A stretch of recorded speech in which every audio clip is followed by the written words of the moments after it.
First of three Coastal Georgia tourism discussions. My name is Brian Flick. I'm the Associate Marine Extension Director with UGA's Marine Extension and Georgia Sea Grant. Very happy to have you guys participate. We recognize this year we've had to make some changes, and just a little bit of background before I introduce our team members and kind of turn it over to my co-host.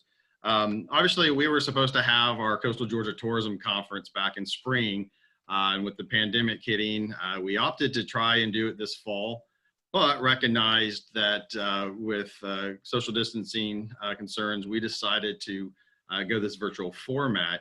And instead of just having someone talk at you, because I realize a lot of us are doing Zoom meetings these days, we wanted to change up the format a little bit. Instead of having just presentations, this is why we ended up doing a recorded presentation from each of our three speakers to send to you ahead of time. So I'm hoping everybody had a chance to watch that to help inform our discussions today. But what we decided then to do instead is use this as a means, as a discussion for a platform for hopefully next year's tourism summit. We're hoping, the plan is to have it at the Coastal Botanical Gardens again, like we did in 2019 on Friday, April 23rd. But given the impact that COVID has had on tourism, we felt that it was critical to keep these conversations going and have discussions about how we can continue strengthening our partnerships on the coast and helping to sustain our cultural and natural resources as they relate to tourism. Just like any program, obviously many people are involved, and I do want to thank our partners with this. So Explore Georgia, Hargrove International, Troy University with their hospitality program. We're also very fortunate today, besides myself and Sarah Lynn Stafford with Carl Vinson Institute of Government, we also have facilitators from UGA's Archway Partnership. So really appreciative of everyone that's been involved in planning these. With that being said, I'm going to turn this over to Sarah Lynn Stafford to provide you a little bit more insight of what we're going to be doing today. But I will say this, we are going to start off with some Q&A with George Duesenberry, who was our speaker with the recorded presentations. So I would ask, as Sarah Lynn is providing an overview, if you've got some questions that you would like to ask George, to go ahead and start typing those into the chat. And I'm going to turn that over to Sarah Lynn. Good morning, everybody. As Brian said, we're very pleased to be working in this manner with you for continuing our work on the coastal tourism. And we're glad to have all of you joining us today. I just wanted to give you a brief run through on our agenda. And we will be going into, as Brian mentioned, a Q&A session that's available with George Duesenberry as our first element today. We think that probably take about 20 minutes. So if you have any questions for George, please go ahead and put them in the chat box. And the chat box is at the bottom of your screen.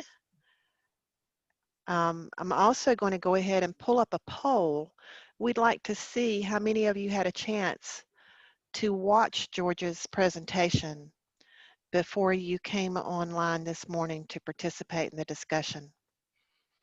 Once we have the Q&A with George, we're going to go into some breakout sessions. You'll be automatically slotted into one of three breakouts.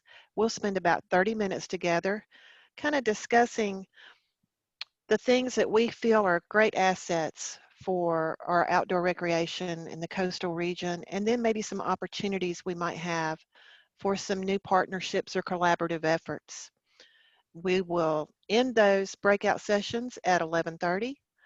We'll come back into the general session. That'll happen automatically, and we'll have some report outs so everybody can see what everybody else was talking about, and then we'll be wrapping it up for the day. So again, I want to remind you to be open, be creative, and yet be realistic when you're looking at the options and opportunities we might have.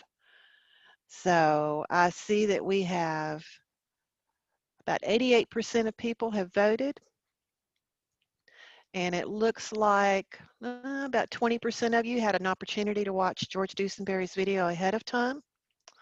So if you were in the 80% that did not have an opportunity to do that, I encourage you to go back and take a look at it. There is great information in it. George was very good at presenting what's going on in the state of outdoor recreation in Georgia. So thank you so much. I'm going to close the poll. I'm going to share the results with you. So this is what it looks like. And I'm going to turn it back over to Brian, and he's going to lead us through the rest of the program. All right, thanks, Erin. And if you did not have a chance to watch the presentation, don't worry about that, because one of the things, we have recorded all of the presentations.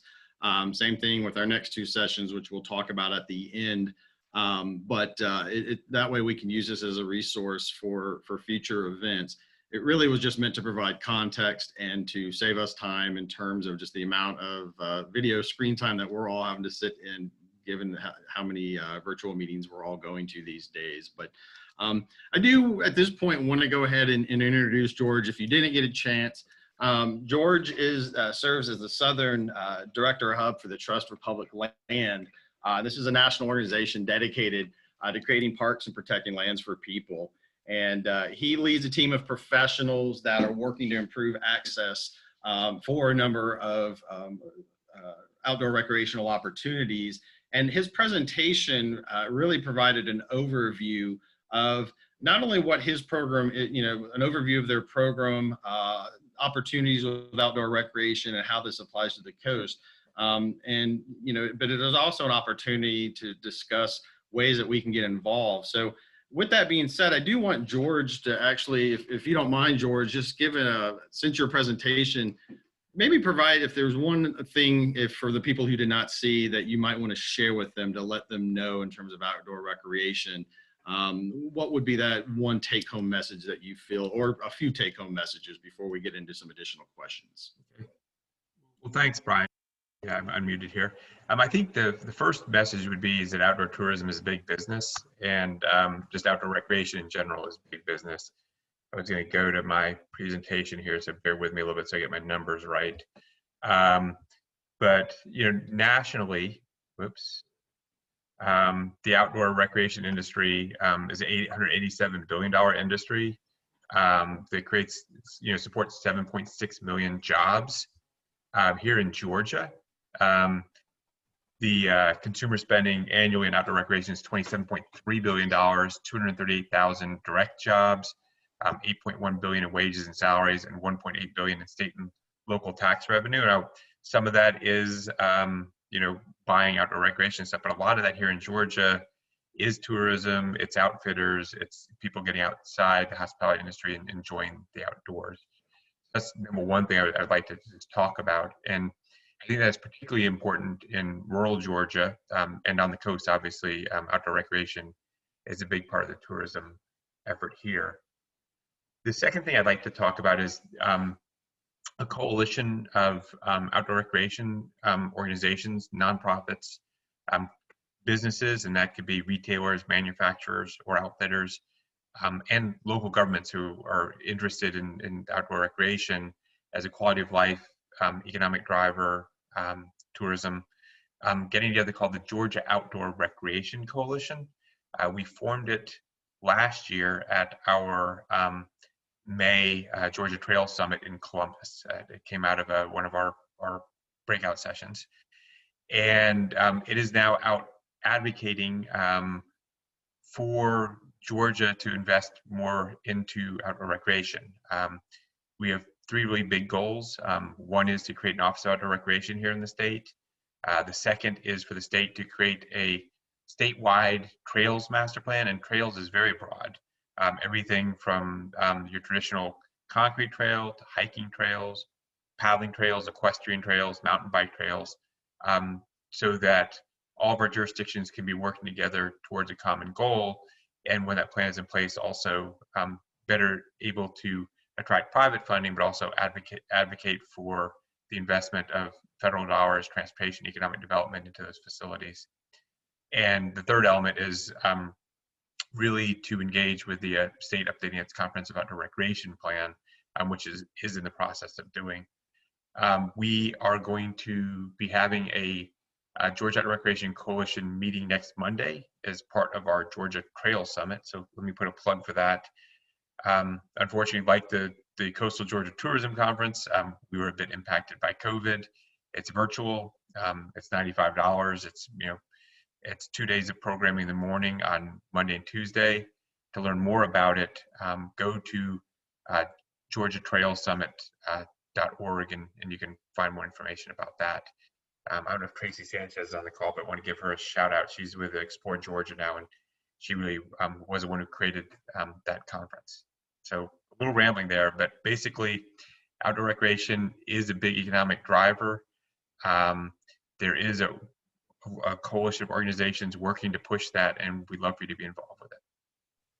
Thanks, George. So actually one of the first questions that came out here, it said the Beltline mentioned in your presentation is one of the most successful urban outdoor rec projects that they know of. Can you discuss a little bit more addressing how parks and open spaces expanded out from the Rails to Trails project? Yeah, so I feel there are kind of two answers to that question. The first is that when the Trust Public Land saw the Beltline project, which originally was about transit and community development, as a way of strengthening communities and driving a little economic investment, revitalization, we recognized through our nearly 50 years of work in public spaces that parks and green space also strengthen communities and can drive community development, revitalization. So we brought in a planner to work with the city, to work with the community, to develop a vision for adding 1,400 acres of new parks and green space along the Atlanta Beltline. And a big part of that is trails are good and can be destinations. Parks, if you look at that recreation component, are destinations that are going to drive people more to come and stay and experience. And when you added that element to the Atlanta Beltline, and these parks would have increased the amount of parks and green space in the city of Atlanta by 33%, so it's quite significant. You've created more of a destination, and it's really about just adding another layer to that Beltline vision that would make it attractive and really help it be transformative in that regard. So I would say that the parks and the green space create more permanence of it. It's a less transient experience, and by creating a more permanent experience, you create more of a destination as opposed to an activity. And when you create a destination, then you are seeing a deeper engagement with that amenity, the Beltline. And with that deeper engagement becomes more business and residential interaction with the Beltline and the community. I hope that answered the question, Alice. So just kind of as a follow, it's not a direct follow-up, but there was an additional comment from Wendy about saying that the Savannah-Ogeechee Canal Society has completed a portion of a master plan for the 16.7 mile recreational trail, but discussing that the challenge of the canal right-of-way from encroachment from developers and continuous maintenance has been an issue. Did you guys run into, with some of the efforts that you've seen, has that been an additional or a challenge for you? And if so, what might have been some possible solutions? Yeah, well, I'll say that the Trust Public Land history is one of land conservation. So in terms of getting out there and acquiring the land and preserving it, that is something that we do, and you do see challenges of encroachment. Now, I do not know the specifics of this master plan. It looks like this is about the canal itself and having access to the canal. So that is something where organizations like the Trust for Public Land, but also other ones like the Conservation Fund, you can have local land banks.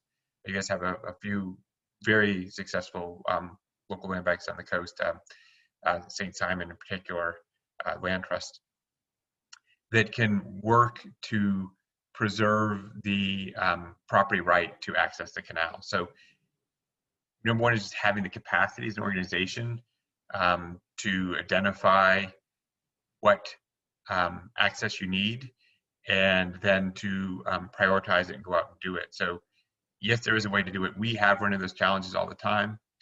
With a successful project like the Beltline, it ends up competing with itself in that by creating this great public space and this great amenity, these great trails, developers then want to build near it. And so we end up racing the developers to gain control of the land because we need the land to create the parks and to create the trails. At the same time, they're looking to find opportunities to make money by building new amenities near the parks and trails. So part of it could be also a conversation with, I don't know if there's, in Atlanta, there's a Urban Land Institute. I believe there's an Urban Land Institute associated down here with Savannah at the coast. But find an organization like that that would allow you to collaborate with the developers so that you guys, your success is the same for both of you. The success for both of you is a fully functioning canal as envisioned in the master plan that is activated and engaged with by the development that these developers are looking to do. And if you can find that common ground, that's how you can be successful in that regard. Thanks, George. And I do want to comment too for the questions. Even in the videos, the recorded videos, which we will keep up, we have George's contact information. So I mean, we want George to serve as a resource for others, you know, in a whole gambit of issues related to this topic. George, the next question that came out here, asking if there's other industries in Georgia that have something akin to the proposed Office of Outdoor Recreation. Okay. Yeah, and we talked, and that's big business, and so I'm just curious to see if kind of your viewpoints on that. Yeah, well, I mean, first of all, just with the Office of Outdoor Recreation, the purpose of that is to get the disparate agencies and departments in the state working together with the outdoor recreation community to move forward with investments in outdoor recreation. So Department of Transportation, Department of Natural Resources, Explore Georgia, Economic Development. There are a lot of departments and offices that touch on that. And so that is what the Office of Outdoor Recreation is. The goal is to have that person in the room. So when conversations are being had, that outdoor recreation perspective is there. That outdoor recreation office also can recruit industries or help with development projects like the Atlanta Beltline in that regard too. The film industry is a really good example. There's been a Georgia Film Office for 40 years, and that has, you know, helped the film industry grow pretty significantly here in Georgia. We've seen our tourism grow without that kind of support, and so really what we're looking for is something akin to the film office, an outdoor recreation office that is improving our quality of life, improving our health, but also driving economic development here in Georgia. Perfect. And kind of along those lines, just in terms of the GORC Outdoor Recreation Coalition, do they have a legislative agenda that they're looking at right now? Well, in a sense, yes. I mean, the legislative agenda is going to be this Office of Outdoor Recreation and looking to have it established. We will be refining that legislative agenda Monday afternoon. So if you want to be part of that, would be great. That is our top goal. You can do that either legislatively or administratively. Our goal really is to either get legislation that creates this Office of Outdoor Recreation, or as a backup, to have legislation that would establish, I'm thinking here, an advisory panel to look at it and figure out how to properly structure an Office of Outdoor Recreation so that it can be most effective here in Georgia. So that is going to be our legislative agenda, is those two things.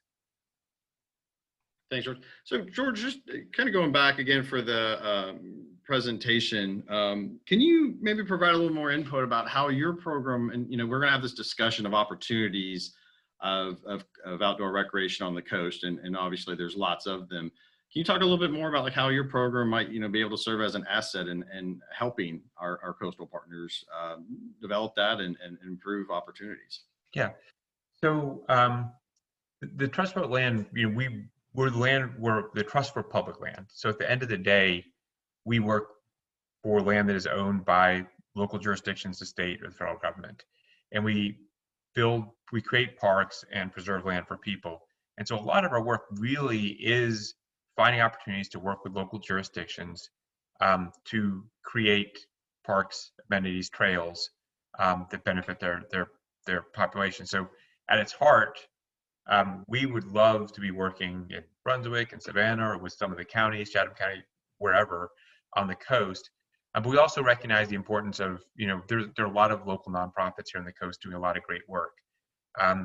So we've had some conversations with the East Coast Greenway, with the St. Simon Land Trust, we've been active on Cumberland Island. So if you have a project that you were looking to get some help with, reach out to me, and we'll see how we can help. We can do everything from design to using GIS to identify the most effective areas to create new parks and new amenities. We do ballot initiatives where we work with local state jurisdictions to find ways to create money to implement some of these great visions that folks have. So we're pretty much a one-stop shop for parks, trails, land preservation. And just I guess reach out to me and we'll see what synergy may exist. I'm rambling a little bit, but Nope. Pretty much if there is a project, there probably is a way that we can help. Obviously, we'll have to figure out our capacity to engage and be helpful in that regard. And George, again, since we're going to be having breakout discussions and trying to exchange ideas, there's a question from Katie asking about just can you speak to the topic of good stewardship about our natural resources and sustainability of outdoor recreation, particularly when we've seen increases in outdoor activities, especially related to the pandemic, but just in general. So when we look at increased population on the coast, can you speak a little bit to almost the stewardship aspect of outdoor recreation? Yeah, and this is one of the biggest challenges we see, not just in Georgia, but across the country, in that it's very sexy and cool to invest in a great new amenity like the Atlanta Beltline. We have a great Chattahoochee Riverlands project that we're working in the state of Atlanta, really to create a 100-mile linear park along the Chattahoochee Rivers that flows through Metro Atlanta. It could be something similar to the Ogeechee Canal Society's effort. But once you build it, it really is incumbent upon government to maintain it and to steward it. We look also for opportunities. We're not conservation purists. We don't preserve land for land's sake. We don't preserve land and we do, but as I say, for endangered species, more for people to interact and get on the land. So we also look at opportunities to fund operation maintenance through activities like tourism, but it could be bike rental, it could be the creation of structures like a business improvement district or a tax allocation district, or perhaps a specific nonprofit to help supplement what local governments could do. But it really, fundamentally, local governments need to be investing more in the stewardship, and it's a sometimes can be a difficult conversation to have. But from our perspective, it is a fundamental role and responsibility of government to provide parks, green space, and trails to maintain them and operate them, because as we've seen, especially during this pandemic, the health and safety and to a certain extent livelihood of our people depend on us having that out there for them to enjoy. I don't know if that answered that question. We have, when you talk about stewardship also, we were part of the Georgia Outdoor Stewardship Coalition, which recently created dedicated state funding to acquire land and build more parks. So we have more land that is preserved and available for public space. At the national level, Congress recently passed and President signed into law the Great American Outdoor Act, which doubled the amount of federal funding that is out there for land acquisition and park construction. It also provided, I think, $2 billion a year for 5 years to deal with deferred maintenance on federal land. So I think there's a heightened recognition that we need to be maintaining these spaces better than we have. Thanks. And I do want to point out Cheryl Hargrove, who's also helped with the organization of this, brought up Jonathan Turtlet, who was our keynote speaker in 2019, who did address the idea of destination stewardship. So she did mention how he publishes a quarterly report on how to engage visitors in destination stewardship and what local communities can do and manage that. And, and just kind of hold that thought too as we go into these discussions, because this is what we're looking for, partnerships. But Sarah Lynn, also just kind of following up that, do you think that the Georgia Outdoor Stewardship Act is improving opportunities for local governments to acquire land and build parks and maintain? Well, yes, for acquiring land and building parks, no for maintain. It's really a holistic approach to this. So the Georgia Outdoor Stewardship Act really emphasizes parks of regional significance. So, some of your cross-jurisdictional efforts like the East Coast Greenway or some of its spur trails would probably qualify for that. For your more local projects, it could be ball fields or a park that really doesn't have that regional significance. The Great American Outdoor Act actually doubles funding for the Land and Water Conservation Fund. I'm getting into technicalities here, which has money that states and local governments can use for parks and acquisition. So that is probably going to have more of an impact on opportunities for local governments to acquire land and build parks than the Georgia Outdoor Stewardship Act, which is really going to be more at the regional level. As I said, also, we do have a conservation finance division within the Trust for Public Land that can work with you to identify how to create funding for land acquisition and building parks. Maintenance is always going to be more of a challenge. I mean, that's, to me, maintaining a park is like picking up the trash. It's like patrolling the streets. It's something that local government needs to do and should do. And ultimately, the return on investment, just like if you don't pick up the trash, people aren't going to live in your city. If you don't have safe streets, people want to live in your city. If you don't have good, clean, safe parks, people are not going to want to live in your city. So I just think it's a fundamental investment of government. Thanks, George. And again, hopefully, these points we can limit our discussion. So I think we've got time for one more question. And I want to actually bring up a point you made during your presentation.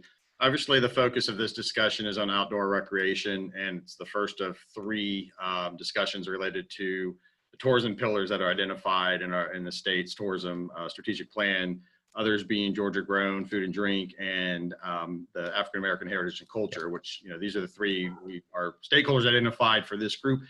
Can you just reemphasize, I know the focus is outdoor recreation, but touch on the, what you mentioned about these not being silos, that there's overlap. Yeah, thanks for that question, Brian, because I think that's a really important question. And we see that in everything we do with the Trust for Public Land. We talk about how we're land for people, which really is kind of, you have land, you have people, and where they interact is outdoor recreation. And you see this similar synergy when people come to the coast of Georgia, they're looking for something to do. They're looking to engage and learn more. And so not everybody in a family or a group is going to say, I'm here for outdoor recreation. Some people may be more interested in the Gullah-Geechee culture. Other people may be interested in just doing one of the local food tours, or you can even combine them. We see in Atlanta, we have civil bikes, which is outdoor recreation bikes, learning about the history of African Americans in Georgia. Similarly, I've seen Gullah-Geechee bike tours, or even Gullah-Geechee, food festivals, where you combine the food and the culture together. And you can even combine all three, where you have bike or even canals, paddling adventures where you go and experience the culture, you experience the food. And the more layers that you can put on that, the more interest you're going to have for people in terms of providing a unique experience, and the more you're going to drive tourists. And so we should not be looking at tourism as three, there's my outdoor recreation bucket, and there's my food bucket, and there's my African American culture bucket. What you want to look at is, if we put those three together, what kind of stew can we create? The sum is going to be greater. The whole is going to be greater than the sum of its parts. So look for those opportunities for collaboration. It's already happening. Amplify them. And I think that you will have a greater economic impact on your community that way. Perfect. Well, you must have known the time, because we're right at 11 o'clock. So I appreciate that. So at this point, what we're going to do is actually break everybody out into three groups where we'll have a facilitator and a note taker. And just to let everyone know, what we're going to be addressing is talking about our assets, our outdoor recreation assets here on the coast. And then what are our best opportunities for collaboration, and in particular, who needs to be involved. And so as Sarah Lynn said earlier, we'll spend some time doing that, and we'll circle back. I do want to point out again, we will share the recorded presentations, because it's meant to be a resource beyond just these discussions that has George's contact information. And George, thank you. He just put the link to the Georgia Outdoor Recreation Coalition for everybody to learn a little bit more, and we will continue sharing that information With that being said, I'm going to let Sam, who's kind of moderating, he's going to end up breaking us up into our online groups. And so you should be seeing a invitation here right now. So George, thank you once again. Thank you.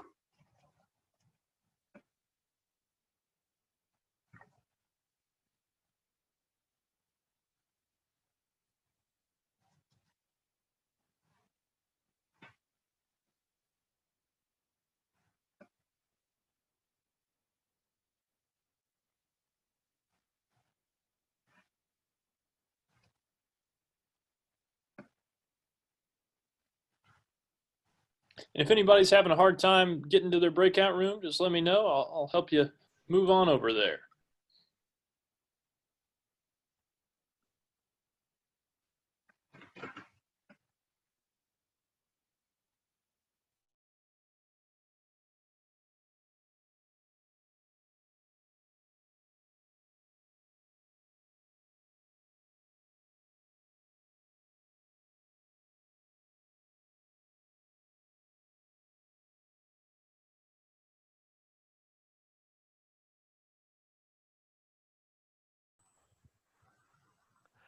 There was some great discussion in our breakout. And I just heard Brian say, send me a chat so we can capture it. I asked Amara Davis a couple of times to send me an email because she had such great ideas. They wouldn't exactly fit on a sticky note. So Sam, what Sam is doing for us now, he's going to be sharing his screen with us in just a few minutes. That's going to bring up everybody's stickies from our breakout session, so everybody can take a look at what we talked about. And Angel Jackson, who is one of our Archway programs, is going to help us kind of go through some of this together, but also our group leaders will do the same. So Angel, I'm going to turn it over to you. All right, thank you, ma'am. So yeah, I think we just want to take a few minutes to give y'all the opportunity to see what each other talked about. And I would love it if there are participants who would rather share what y'all talked about rather than me just sitting here reading. But I think we had some really good conversations. And hopefully you started with some ideas about what you thought were assets along the coast regarding outdoor recreation. And, you know, George gave us lots of great things to think about and kind of start from. But I know our group talked about everything from local trails to waterways, which includes boating and fishing, which led to conversations about, you know, supporting local restaurants, and obviously wildlife and islands and birding. So we were sort of all over the map, but I'd really love it if anybody that we both kind of talk about what you shared in your group or anything, or any ideas that really stood out. Feel free to unmute yourself and share. That'd be great.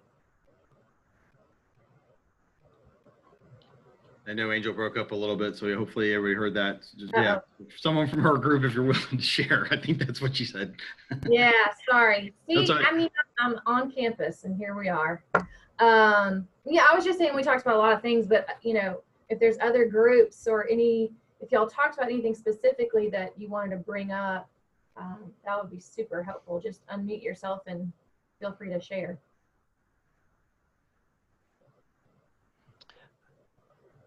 Well, I'll just start from our group. We certainly had some of the same ideas. So, I mean, I think that we're in the same boat together. How's that? Nice. I guess I would ask your group, Angel, if anyone could spot. So I see a lot of like festivals, and so that's a way of promoting what we have. Was that just more of like an awareness of what we have, or were those also opportunities to actually engage them in outdoor recreation too? That's a good question. If anybody wants to chime in, I think it was more of an awareness, but I could be wrong. I don't know, Nina or Katie, if any of y'all want to chime in and correct me. I think you asked if we had that type of festival or activities, and considering those kind of events as an asset to the coast and an opportunity to invite people to come to the coast and experience this. Oh, shrimp and grits, I didn't even mention that one. Again, that's a huge like attraction to the coast. But I think that's what we were looking at, was when we were talking about what our assets are, those community events. Well, I would certainly agree that they are assets, and shrimp and grits does need to be there.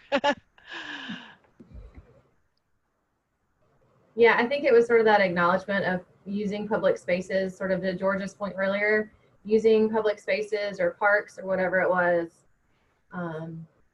you know, to highlight either local restaurants or local festivals or whatever that might be, depending on the community. Well, I have a question. What's the initiatives across communities with Super Museum Sunday? Is that something that already exists or something that maybe we should try to encourage?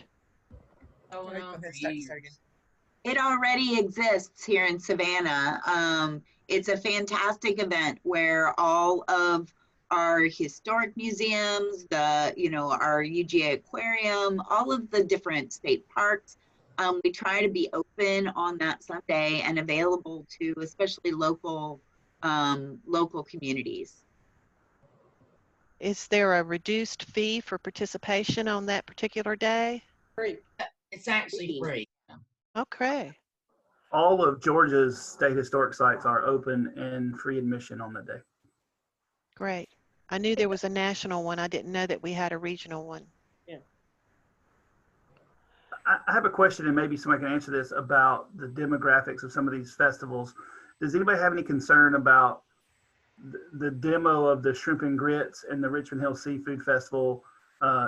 Is that the same demo that your outdoor rec demo? I don't know the answer. Somebody more attuned to the coast might answer that for us. So the demography might be different, but I think that, as George mentioned in his presentation and again this morning, is that all of these support each other.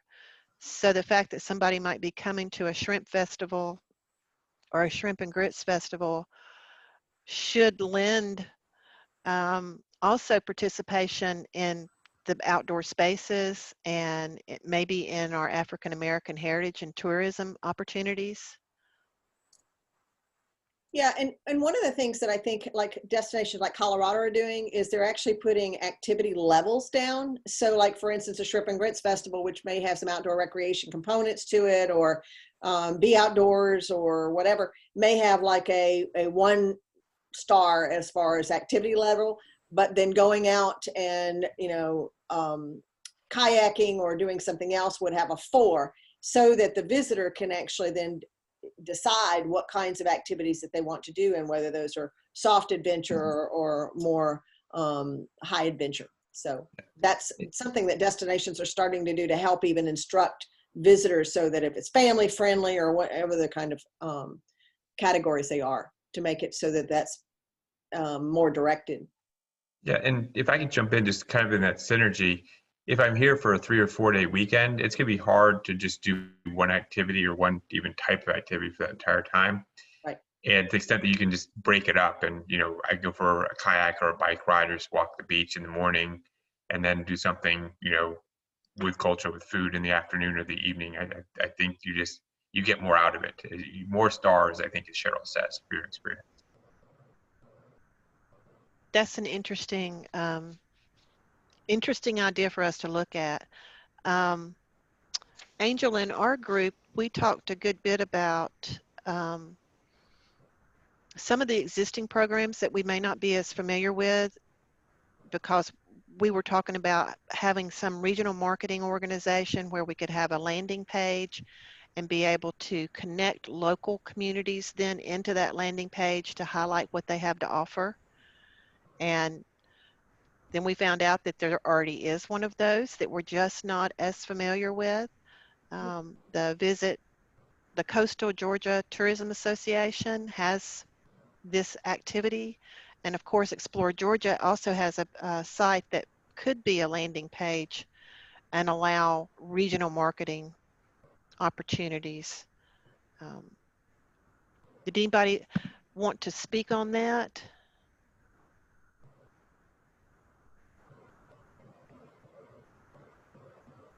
Yeah, I can, Sarah Lynn. So Heath was talking about the opportunity that exists now after we were talking through what would really benefit the region as a whole. So one of the things that our group talked a lot about was the idea of promoting the coastal region and not just the individual places that people can go.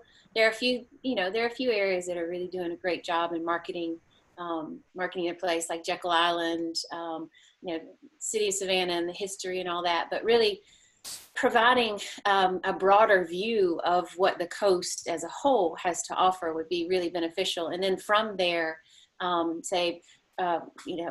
Richmond Hill or maybe City of Hinesville could then go in and offer a little bit more detail about the opportunities for recreation or sightseeing or bird watching within their particular jurisdiction. So it would be a tool that could be used by local governments or other entities to really, again, showcase the landscape and the region, but then to promote the particulars of their area. So you would have different scales, like you said, highlighting local versus the regional or the entire coast. Is that what you were? Yeah, and again, because like one of the things that Mark mentioned was that a lot of the things that we talked through in our assets are really not super unique to the coast. So it would be a kind of a way to market the coast as a whole as having all these amazing opportunities, and then you could get into the specifics at a finer scale at the more local level. Awesome. Yeah, one of the other things that we discussed several times in different ways was as an asset on the coast and also as an opportunity for collaboration was a seafood trail highlighting oysters and other seafood, having a strategic marketing plan and a branding opportunity for a seafood trail. And Brian, I know that is something that's kind of in the works. If you wanted to let everybody know what's going on with that, might be a good opportunity to do so now. So really, it's kind of in this, just in terms of if people are aware, obviously, the state's working on trying to kick off oyster aquaculture industry, and so there is interest down the road of highlighting that, and of course the uniqueness of our seafood. So I know Carl Vince Institute government with some funding through the Jamestown Foundation will be doing some strategic planning with that to really not only identify interest points of that, but more importantly too, like who would take that over and manage it and how that would look and sustain that. So I think I know our group mentioned a little bit about the importance of seafood and that connection of drawing people here, and then also trying to get some ideas of the branding aspect of that too. So hopefully in the next several months, hopefully some of you probably will be reached out to, and I know, so hopefully within the next year or so, that'll be a means of not only connecting people to our those resources, but also a way of drawing them in to hopefully participate in other activities. So I can say stay tuned. Awesome. Sam, would you make this smaller so that more of it can be seen for a minute? Anybody else in our group that would like to comment on one of these stickies that we created? Just elaborate a little bit. I would just like to mention two more maybe collaborators. Georgia River Network, they're going to be coming here in April, and they come almost yearly. And also the Adopt a Stream program, because that is a way that people can connect by getting out and joining, doing a water quality monitoring program with Adopt a Stream, or getting out and cleaning a portion of our waterways. Awesome idea. Okay, those are good. I've written them down so we can put them in the notes. I know one of the things that kind of feeding off of George's presentation, and I don't remember exactly who it was. Maybe it was Alice, mentioned that one of the ways we might be able to coordinate with the Office of Outdoor Recreation would be to convene local governments and try and facilitate a discussion around new opportunities for outdoor recreation along the coast.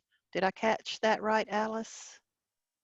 Absolutely, because local governments, a few local governments are real, proactive in promoting green space and protecting it. But again, as a region, we are not, these assets are really not bound by jurisdiction. And so there would need to be an incentive for local governments, especially, to come together to then have the conversation about that collaborative effort. I think about the wonderful bike trail in Camden County that follows, it goes from the city of Woodbine across the bridge and towards Glenn County. And then once you get to Glenn County, it stops. So you're like, this would be a great opportunity for having an entity that would bring folks together to talk through opportunities and ways to collaborate to really promote these as regional assets. So yes. Good.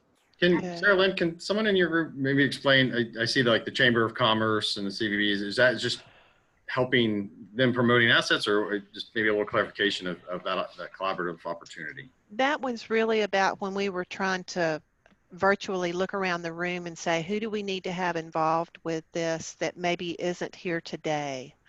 And of course, our breakout rooms didn't show everybody that's on for the whole group, but we were recognizing that any of these collaborative efforts, we would be wanting to involve the CVBs, the Chambers of Commerce, and individual restaurants, if we're talking about a seafood trail, for instance. Okay. Great. So, and I'm going to let my group chime in, but just to kind of summarize, you can see as far as assets that we identified, you're seeing a lot of similarities. We focused a lot of just some of these actual locations. So from between our state park systems, even the fact that we have wildlife refuges and national seashore. So both federal, state, but then even at the local, I think it was also mentioned about local green spaces. And it was pointed to that, here you have not only like the parks and the wildlife management areas, but that in itself could almost be a trail network itself. So in fact, kind of stepping back and going, wow, we already have a lot of the, obviously opportunities in place, but maybe just trying to do a better job of that cross promoting, which was also, again, a theme that we heard. That kind of leads into that, the opportunities for collaboration. But I do want to point out too, it wasn't just the natural resources when it came to outdoor recreation. Several, mentions of our historic sites. And again, that connects with our state parks.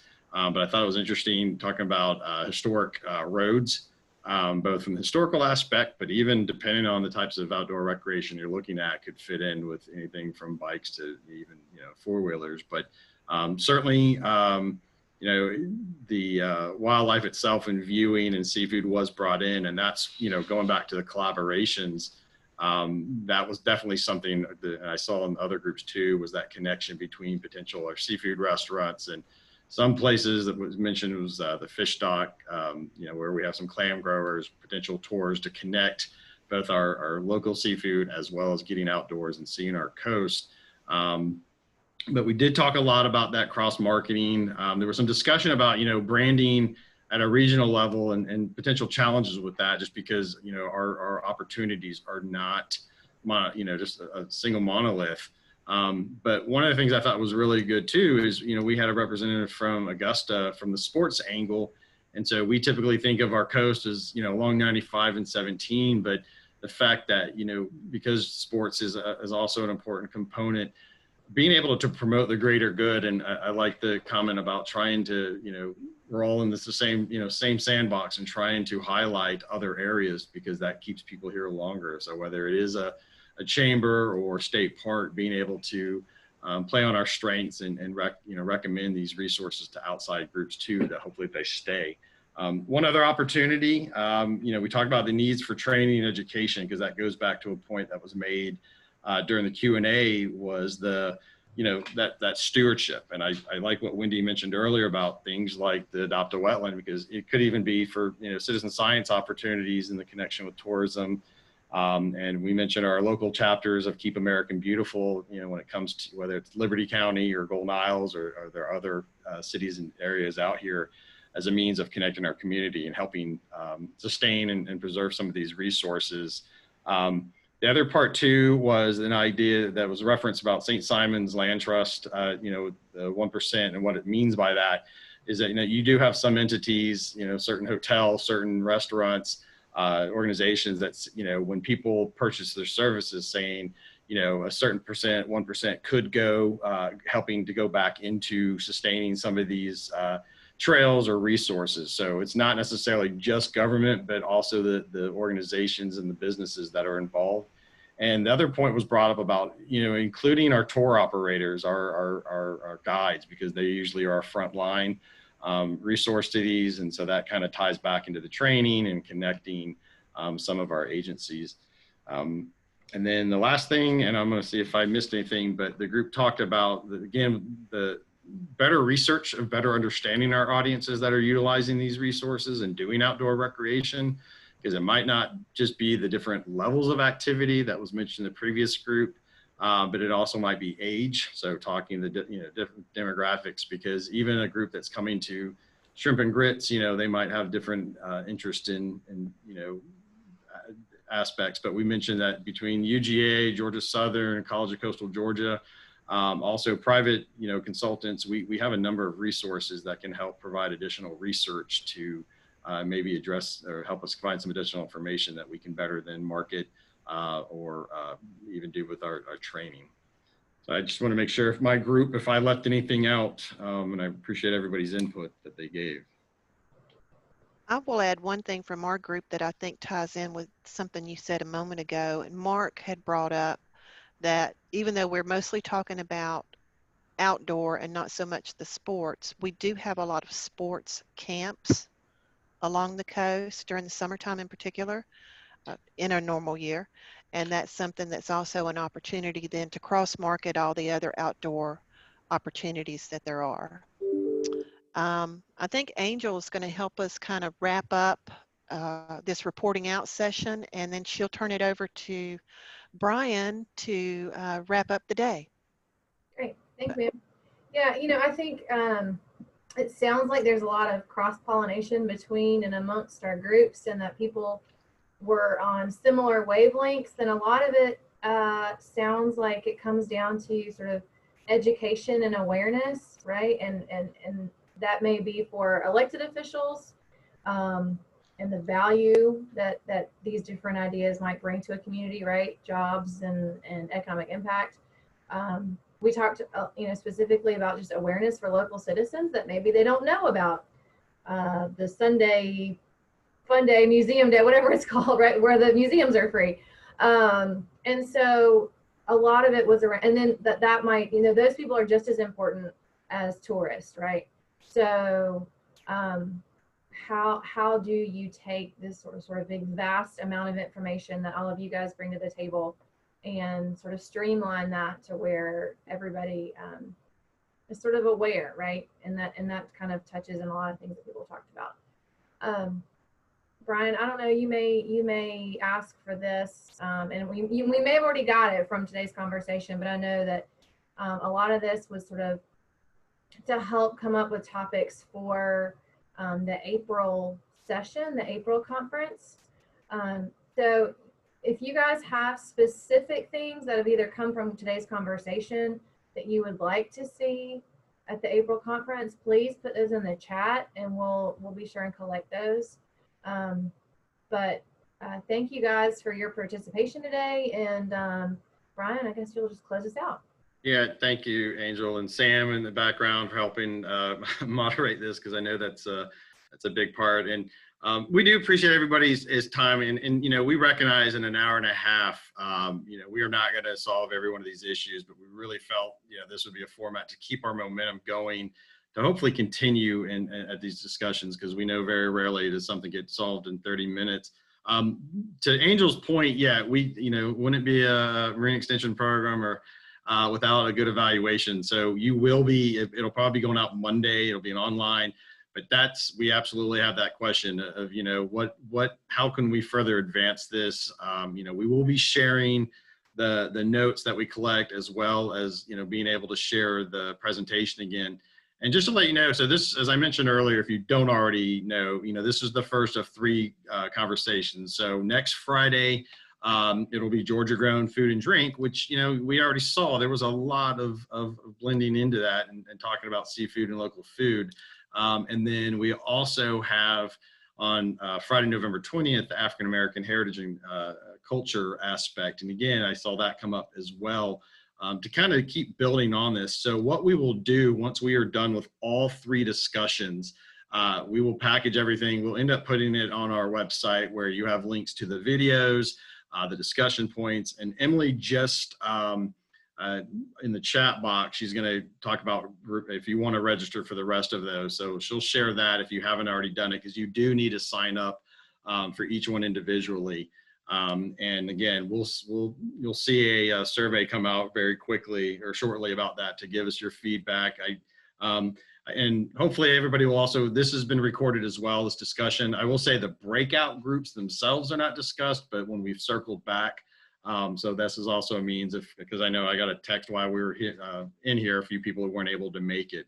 So we really do appreciate everyone's time.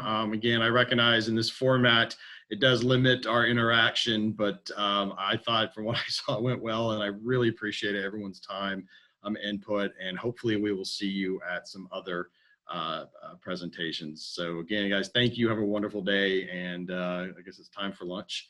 George, I do want to finally thank you. And I know he just had to take off too. It's great to have those partners, and I know he has expressed interest in getting back down of how we can continue these conversations. So thank you, everybody. And thank you, Brian.